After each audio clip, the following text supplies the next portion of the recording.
Hello! അമ്മായിയമ്മയുടെ special മാങ്ങാച്ചാറായിട്ടാണ് ഞാനിന്ന് വന്നേക്കുന്നത്. അന്ന് പറയുമ്പോൾ പ്രത്യേകം രുചിക്കൂട്ടുകളൊന്നും ആഡ് ചെയ്യുന്നില്ല.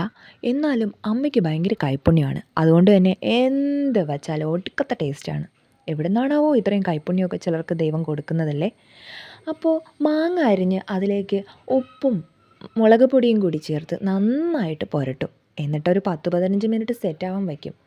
അതിനുശേഷം നല്ല തിളച്ച എണ്ണയിലോട്ട് കട്ടക്കായമാണ് അമ്മ യൂസ് ചെയ്യാറുള്ളത്. കട്ടക്കായ ഉരുക്കി മാറ്റി വയ്ക്കും. ആ എണ്ണയിൽ തന്നെ വെളുത്തുള്ളി തല്ലി ചതച്ചിടും. അതിലേക്ക് കടുകും കറിവേപ്പിലയും വറ്റൽമുളകും കൂടിയിട്ട് ഒന്ന് സെറ്റാക്കിയെടുക്കും. എന്നിട്ട് ഫ്ലെയിം ഓഫ് ചെയ്യും. ഇതേ തിളച്ച് കിടക്കുന്ന എണ്ണയിൽ ഫ്ലെയിം ഇല്ലാണ്ട് തന്നെ അമ്മ പുരട്ടി വെച്ചിരിക്കുന്ന മാങ്ങ എടുത്തിടും കേട്ടോ. മാങ്ങയ്ക്ക് അധികം വെന്ത് പോകണ്ടല്ലോ എന്ന് വിചാരിച്ചിട്ടാണ്.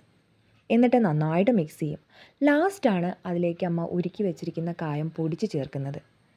എല്ലാവരും ഉണ്ടാക്കുന്ന രീതി തന്നെയാണ് അമ്മയും മാങ്ങാച്ചാർ ഉണ്ടാക്കുന്നത്. പക്ഷേ എനിക്ക് എവിടെയൊക്കെയോ എന്തൊക്കെയോ ടേസ്റ്റ് കൂടുതലായിട്ട് തോന്നിയിട്ടുണ്ട് കേട്ടോ. അമ്മായിയമ്മയായതുകൊണ്ട് പൊക്കി പറയുന്നതല്ല അല്ലാട്ടോ, ഭയങ്കര ടേസ്റ്റാണ്.